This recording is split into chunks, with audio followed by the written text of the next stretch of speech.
This story will change your mind about family.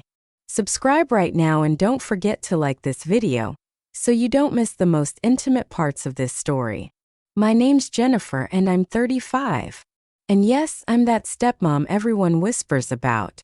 They all think I'm strict and cold, but they don't know the truth. I was left on my own too early and lived for others for too long. It was only after I married a man with a grown son that I realized my life was just beginning. That evening I was at the stove making dinner and I felt his gaze on me. He came into the kitchen quietly, sat down at the table and didn't say a word, but I could almost hear the thoughts swirling in his head. I smiled and said, "Don't just sit there like a guest. At least help me chop the vegetables." He took a knife, stood beside me, and our breaths mingled.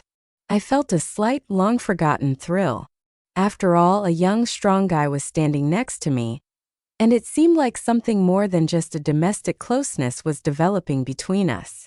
I tried not to show it, but the moment his hand accidentally brushed against mine, I flinched and he noticed.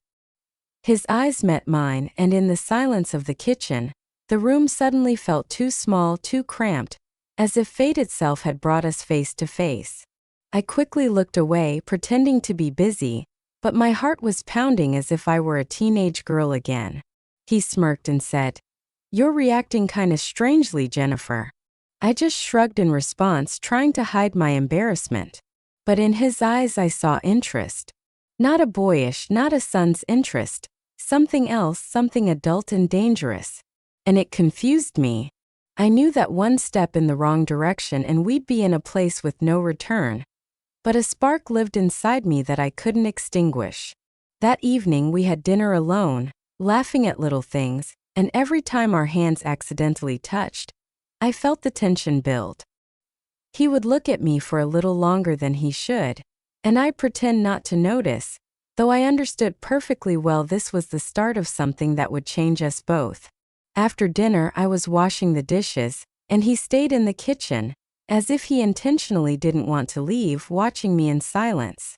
I could feel his gaze on my back and it made me feel hot. Finally I turned and asked, "Why are you looking at me like you want to say something?" He took a step closer and quietly replied, "You're just not what I imagined you'd be." I froze, trying to maintain a serious tone, but inside, everything was trembling because his words sounded too intimate. I put a plate on the counter, dried my hands, and said, "And what did you imagine me to be?" He smiled and answered, more distant, colder, "But you're real."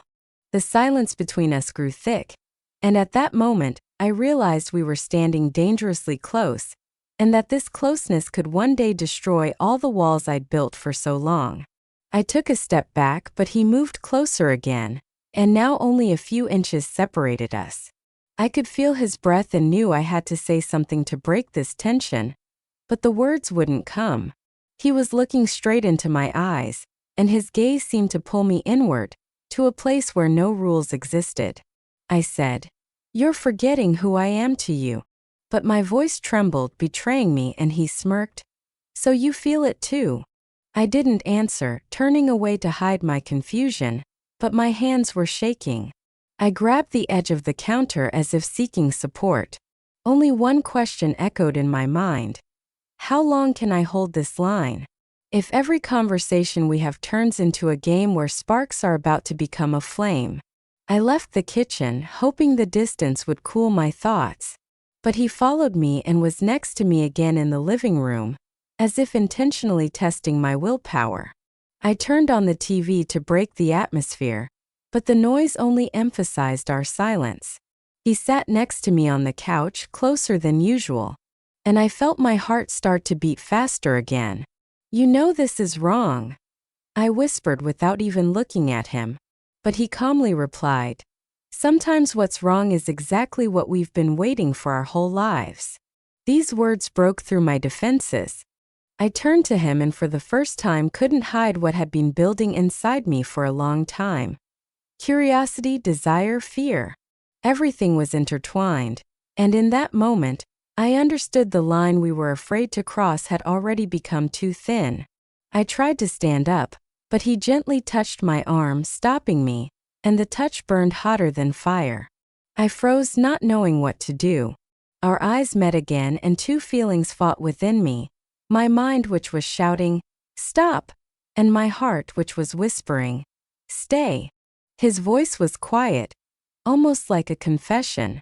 "I can't look at you as just my stepmom." These words shattered my last defenses.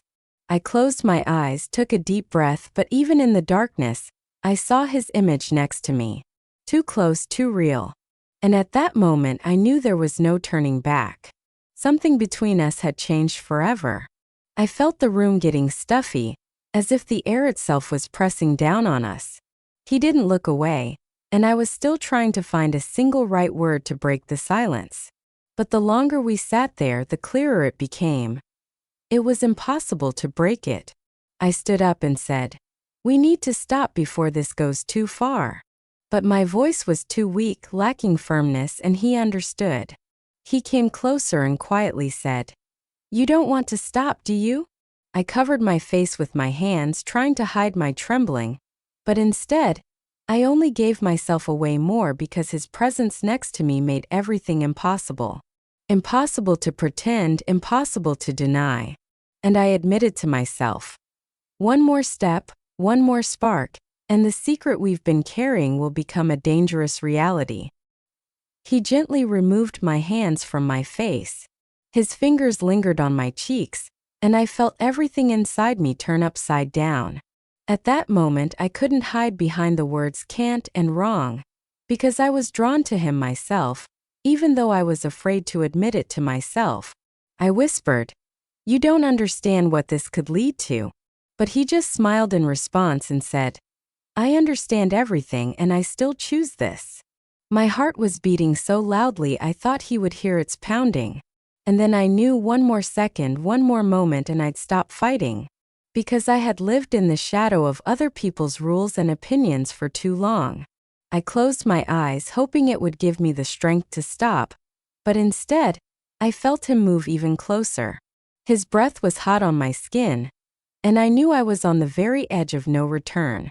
My fingers instinctively gripped the fabric of his shirt as if seeking support.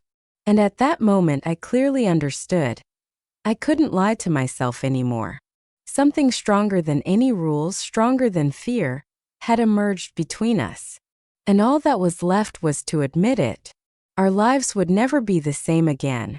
I took only one step back, but the room suddenly felt cramped. The walls seemed to move closer, and that step changed nothing because he caught me with his gaze again. And a storm was raging inside me. I whispered, "If this becomes public, we'll lose everything." But I felt the words weren't a warning but a weak attempt to hold on to something that was already crumbling. He slowly shook his head and said, "Sometimes you have to lose something to finally find your own." His voice was quiet but firm, and I knew that if I made one more move toward him, we would reach a point where no one could stop. I looked at him and knew this moment was deciding everything. Time seemed to slow down. Each of his words echoed in my head. I wanted to come up with an excuse, find a reason to leave, but my legs wouldn't listen. He took a step closer, and there was no air or doubt left between us. I felt his warmth, his strength, and something inside me seemed to break. The walls I had built for so long came crashing down. I exhaled, "You're driving me crazy." And those words became the very confession I was afraid of. He smiled slightly, and I knew it would only get stronger, more dangerous, and it was impossible to stop it now. He leaned in closer, and I felt as if the world around me disappeared. There were no sounds, no thoughts. Just him and me. My heart was beating so hard that its pounding seemed to fill the whole room.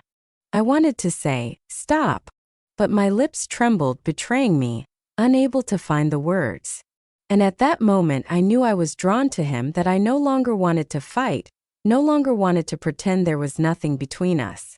His hands gently touched my shoulders, and that touch finally destroyed the line that was still keeping us within the bounds of decency. I knew everything would change and we wouldn't be able to go back.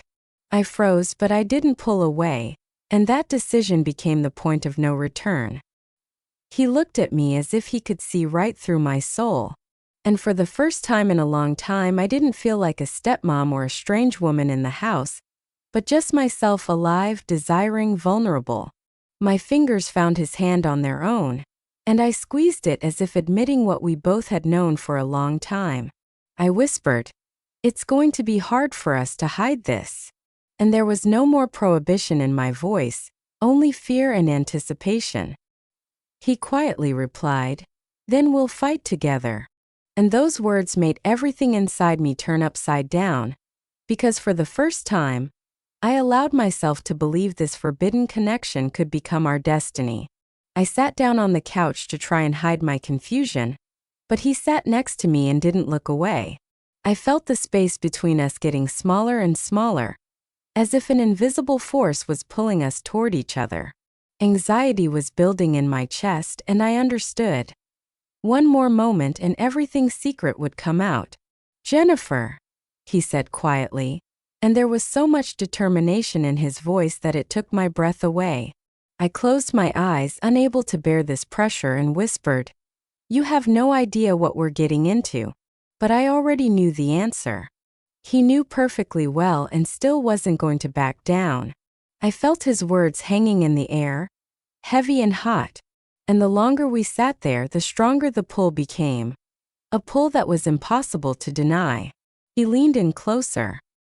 His hand almost touched mine, and I knew that if I didn't leave now, we would cross the line completely, but my feet were as if glued to the floor. I whispered, "This is madness." And I heard in my own voice more desire than prohibition. He quietly replied, "Sometimes madness is what makes us feel alive." And at that moment, for the first time, I didn't argue because I knew I no longer had the strength to resist. He slowly ran his fingers along my wrist, and a shiver ran down my skin from that light touch. I tried to pull away, but instead I held his hand, as if confessing without words.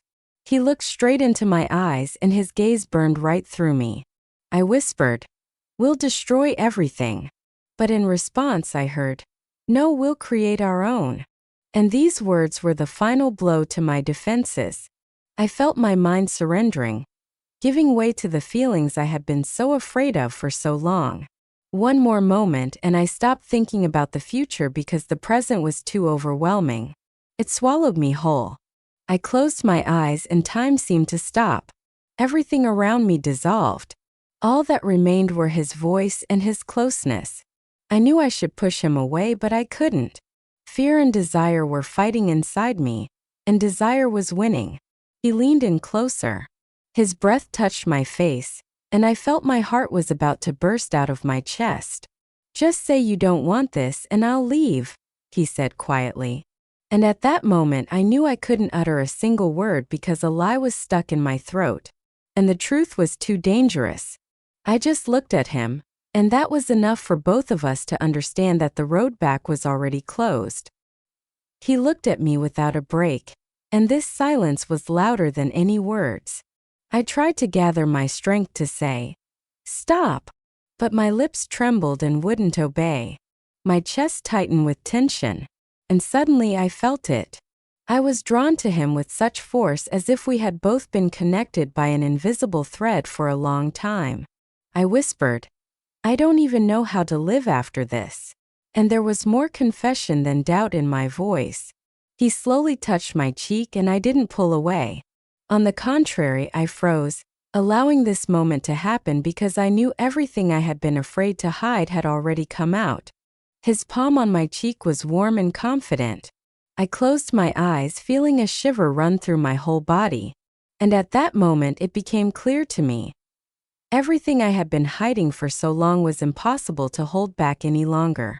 I opened my eyes and met his gaze, full of determination and desire, and I knew that in his eyes I saw myself with all my fears and secret dreams. "Jennifer," he said again, and in his voice, there was not only attraction but also a strange tenderness that made my heart ache even more. I whispered, "If we take this step, there's no turning back." But my fingers were still holding his hand, and I knew the decision had already been made. He leaned in closer, and the distance between us disappeared. I felt his warmth, his scent. Every nerve in my body was pulled taut like a string. I repeated, "There's no turning back." But my voice sounded uncertain now, as if I were pleading with him not to stop. He smiled quietly and said, "Who says we need a way back?" These words pierced me, and in the same second I knew resistance was pointless. It was too late, too deep. Everything that was forbidden became a desire, and everything that was scary was now alluring. And I allowed myself to do what I had been so afraid of, simply stay next to him, not thinking about the past or the future. I sat motionless as if enchanted, and each of his words echoed in my soul, because he was right. Next to him, I stopped pretending and became who I had been afraid to be for a long time. Real without masks. He was holding my hand, and I felt the tension between us turning into something more. Into something impossible to stop. I wanted to say something, but my tongue wouldn't move, and then he leaned in closer again, so close that our breaths mingled, and the silence suddenly became unbearable. "Tell me you want to leave and I'll let go," he whispered. And at that moment I knew I was no longer able to say those words. I looked at him and knew. Everything was decided, although I was still trying to fool myself that I could stop. So many feelings were raging inside me that my heart could barely handle the pressure. I whispered, "You don't understand how dangerous this is." But my voice trembled, giving away that I no longer wanted it to end. He moved even closer. His lips almost touched mine, and at that moment the world disappeared. Only the two of us were left, and the force that was pulling us toward each other. I closed my eyes and felt everything that had held me back before crumble completely. His lips were so close I could feel every breath, and a strange burning calm spread within me, as if I had finally stopped fighting myself. I knew all of this was wrong, that tomorrow I would have to face reality. But in that moment the future didn't matter. He quietly said my name, and that simple sound sent a shiver through me. I replied, barely audibly, "Don't stop," and I was surprised at how easily the words left my lips, as if they had been waiting for a long time to be heard. He seemed to have been waiting for these words. His gaze became even more confident but at the same time warm. For the first time I felt not only desire but also strength I could lean on. His palm rested on my waist, and I involuntarily flinched. My heart was pounding like crazy. I whispered, "You'll drive me crazy." And he just smiled softly and said, "Or maybe I'll just reveal the real you?" And at that moment I knew there was no more resistance. Everything that had held me back had finally collapsed. We sat next to each other and time seemed to stop. He was holding my hand, and I was no longer trying to pull it away. On the contrary, I squeezed his fingers tighter, knowing the decision had been made and there was no turning back. That night, for the first time, I allowed myself to be weak, to forget who I was and what place I should occupy. I was simply a woman who had hidden her desires for too long. The sunrise found us sitting silently by the window. We didn't say a word, but we both knew that from this day on, our lives had changed. A secret had taken root within the walls of this house, and sooner or later, it would come out. But in that moment, I didn't care because for the first time in many years I felt alive.